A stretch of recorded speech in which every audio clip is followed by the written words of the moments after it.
Hi everyone and welcome back to maths with Sukirti Gaur YouTube channel. तो इस video में हम स्टार्ट करने वाले हैं question number 7 of exercise 8.2 class 9th maths NCERT book से। चैप्टर नंबर 8 चल रहा है हमारा क्वाड्रिलेटरल्स।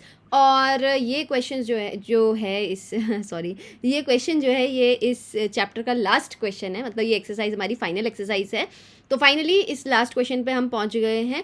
देखो, जिसने भी अभी तक ना इंट्रो वीडियो नहीं देखी है, देखो ये कहना तो ना बहुत बड़ा मजाक हो जाएगा यहाँ पे कि अभी तक चैप्टर कंप्लीट होने आया है और आपने इंट्रो नहीं देखा है, तो ये बहुत बुरी बात है। तो जाके इंट्रो को देख लो अगर आप सीधा इस क्वेश्चन पे लैंड कर रहे हो तो डायरेक्टली। वैसे आपकी हिम्मत होनी नहीं चाहिए डायरेक्टली इसी पे आने की, हो गई है तो जाके प्लीज़ एक बार इंट्रो देखाओ, हेल्प मिल जाएगी आपको। ठीक है, फिर सारे क्वेश्चंस कर लेना बैठ के। चलो स्टार्ट करते हैं। क्वेश्चन नंबर 7 रीड करो। A B C is a triangle right angled at C, a line through the mid point M of hypotenuse A B and parallel to B C intersects A C at D. तो ये पटर पटर जो मैंने कहानी सुना दी ना, इसको यहाँ पे पहले लिख लेते हैं वरना तो सर के ऊपर से एरोप्लेन की तरह जाएगा। ए बी सी, ठीक है। सी को मैंने यहाँ पे क्यों बनाया, क्योंकि ये ट्राइंगल ना राइट एंगल्ड है, मतलब 90 डिग्री बना रहा है सी पर। ठीक है। A line through the mid point M, किसका है M mid point, hypotenuse A B. तो 90 के ऑपोजिट जो ए बी है उसका मिड पॉइंट है हमारा एम। ठीक है, तो एम को बना लेते हैं यहाँ पे बड़े प्यार से। और एक लाइन जा रही है एम से होते हुए थ्रू मिड पॉइंट एम। ठीक है, और कहाँ जा रही है, पैरेलल टू जा रही है बीसी के। तो एम से एक लाइन जा रही है जो कि बीसी के पैरेलल, तो बीसी के पैरेलल लाइन कैसे जाएगी, बिल्कुल स्ट्रेट ही जानी चाहिए इस तरीके से। तो ये जो लाइन M से होते हुए BC के पैरेलल आई है, इसने जो है AC को मीट किया है एक पॉइंट पे, क्या नाम है, इंटरसेक्ट AC एट D। तो ये वाला जो पॉइंट हमें मिल रहा है दूसरी AC पे, वो हो जाएगा हमारा D। शो करना है हमें 3 पॉइंट। क्या क्या पॉइंट शो करना है, D is the mid point of AC। तो ये AC दिख रही है जो D बोलना है, हमें प्रूव कराना है कि D एक मिड पॉइंट है AC का। ठीक है, साथ ही साथ हमें ये प्रूव करना है कि MD जो होगी, ये MD यहाँ वाला ये परपेंडिकुलर होगी AC के, मतलब 90 डिग्री बनाएगी। ठीक है, और साथ में थर्ड पॉइंट है कि CM is equals to M। अच्छा, इस थर्ड वाले पे ना बाद में आते हैं, पहले फर्स्ट और सेकंड को ही प्रूव करते हैं। ठीक है, फर्स्ट और सेकंड को बड़े प्यार से टाइम देके हम प्रूव करते हैं, फिर उसके बाद में बात करेंगे थर्ड की। चलो फर्स्ट पार्ट में क्या करेंगे हम, सबसे पहले बोला है D is the mid point of AC। अच्छा, अब ध्यान से सुनना, ये एक ट्राइंगल है। ठीक है, ट्राइंगल तो है भाई। अब M जो है, M is the mid point. ठीक है, मैं लिखती जाऊंगी, आपको अपने आप से एक हिंट लेना है कि क्या इसमें ऐसा पॉइंट लगने वाला है जिससे हमारा काम बन जाए, जो हमारा पार्ट प्रूव हो जाए। M is the mid point of AB। ठीक है, and MD is the line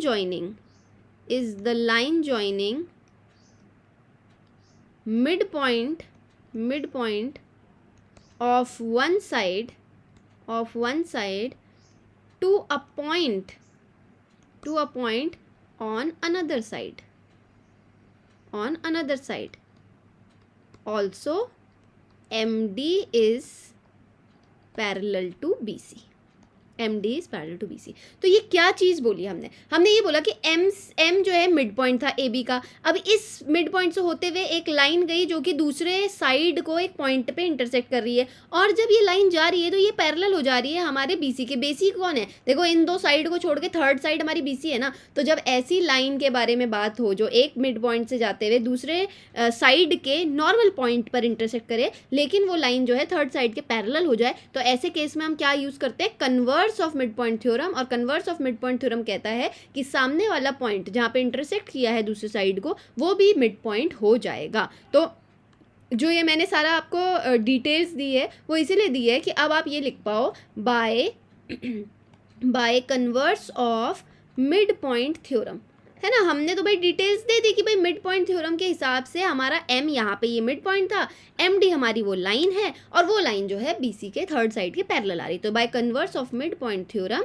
directly लिख दो कि D is the mid point of किसका, ऑफ AC। ठीक है, तो AC का मिड पॉइंट हो गया D, सिंपल। अच्छा, अब यहाँ से आ जाते हैं दूसरे वाले पॉइंट पे। दूसरा पॉइंट है हमारा, फर्स्ट पॉइंट प्रूव हो गया। ठीक है, MD is perpendicular to AC। तो MD को हमें परपेंडिकुलर प्रूव करना है। अब आप ये देखो, MD और BC जो है पैरेलल लाइन से है कि नहीं है, तो ये मैंने इस तरीके से पैरेलल बना दिया और ये हमारी AC जा रही है, समझिए। तो ये अगर D पॉइंट है और ये अगर C पॉइंट है, पैरेलल लाइंस के इस तरीके से सेम साइड पर पड़ने वाले एंगल्स को हम क्या नाम देते हैं? को इंटीरियर एंगल्स। और को इंटीरियर की क्या प्रॉपर्टी आप जानते हैं कि इसका सम जो है 180 डिग्री के इक्वल होता है। सिंपल। तो ये वाला जो एंगल है ना, ये वाला, ये MDC और साथ में एंगल C, ठीक है, BCD भी बोल सकते हैं, इन दोनों का सम क्या होने वाला है? 180 डिग्री होने वाला है। समझ गए होगे आप क्यों? तो यहाँ पे सेकंड वाले में हमने ये लिखना है, since MD is parallel to BC, so angle MDC plus angle BCD equal हो जाएगा 180 डिग्री का। और रीजन क्या दे देना है? को इंटीरियर एंगल्स, ठीक है, कि को इंटीरियर एंगल्स की वजह से हमने ये चीज़ को 180 डिग्री लिखा है। अब MDC तो हमें नहीं पता, एंगल MDC हमें मालूम नहीं है, लेकिन BCD तो मालूम है ना, 90 डिग्री।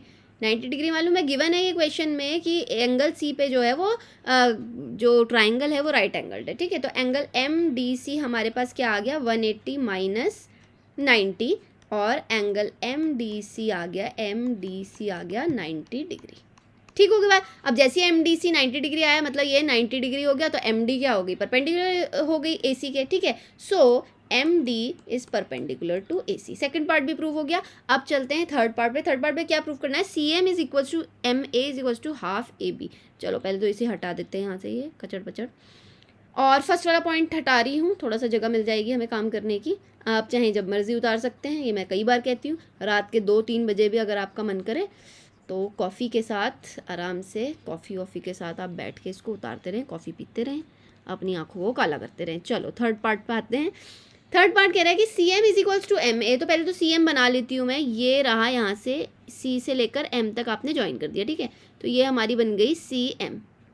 हमें दिखाना है कि ये जो CM है और ये जो MA है, ये दोनों के दोनों इक्वल होंगे। तो इसके लिए मैं क्या करने वाली हूँ? इसके लिए मैं दो ट्राइंगल्स को कॉन्ग्रुएंट प्रूव करूँगी, ठीक है, कि इन दो ट्राइंगल्स को हम कॉन्ग्रुएंट प्रूव करेंगे। कौन से दो ट्राइंगल? एक तो हम ले लेंगे ये वाला ट्राइंगल CMD इधर वाला, और दूसरा इधर वाला लेंगे AMD, ठीक होगी बात। तो यहाँ पे ले रहे हैं CMD और ट्राइंगल AMD, ठीक है। अब इसमें से क्या हो जाएगा? हमारे पास क्या क्या चीज़ें हैं जो इक्वल हैं? एक तो हमारे पास देखो CD is equals to DA हो जाएगी, क्योंकि फर्स्ट पार्ट में हमने प्रूव कर दिया D जो है मिड पॉइंट है AC का, ठीक है। तो CD equals to DA, simple.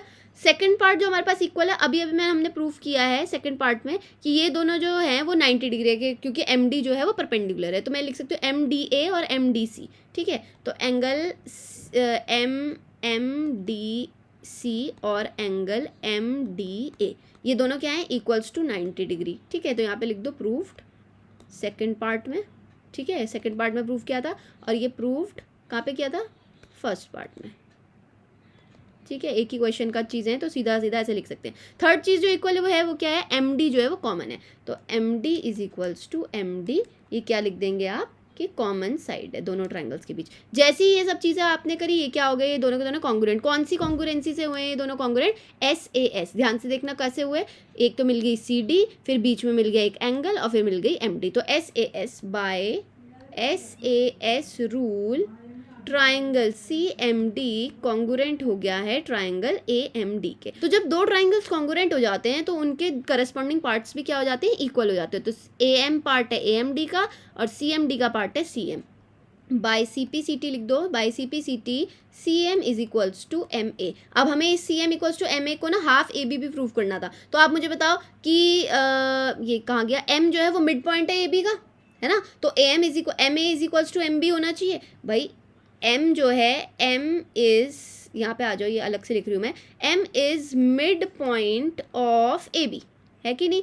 तो MA is equals to half of AB होना चाहिए कि नहीं, कि MA जो है उसका हाफ है ना, क्योंकि M जो है वो मिड पॉइंट है। तो MA जो हाफ ऑफ AB है, तो MA जो है CM के इक्वल है। तो ऑफकोर्स ही बात है CM is equals to MA equals to half of AB हो जाएगा, ठीक है। इसको लिखने के बाद फिर इसको लिख देना, हेंस प्रूफ। तो पूरा क्वेश्चन जो है आपका प्रूव हो गया। आई होप समझ में आ गया होगा, इतना ज़्यादा मुश्किल नहीं था, थोड़ा सा लास्ट वाले पार्ट में थोड़ा सा प्रूविंग करनी थी हमें।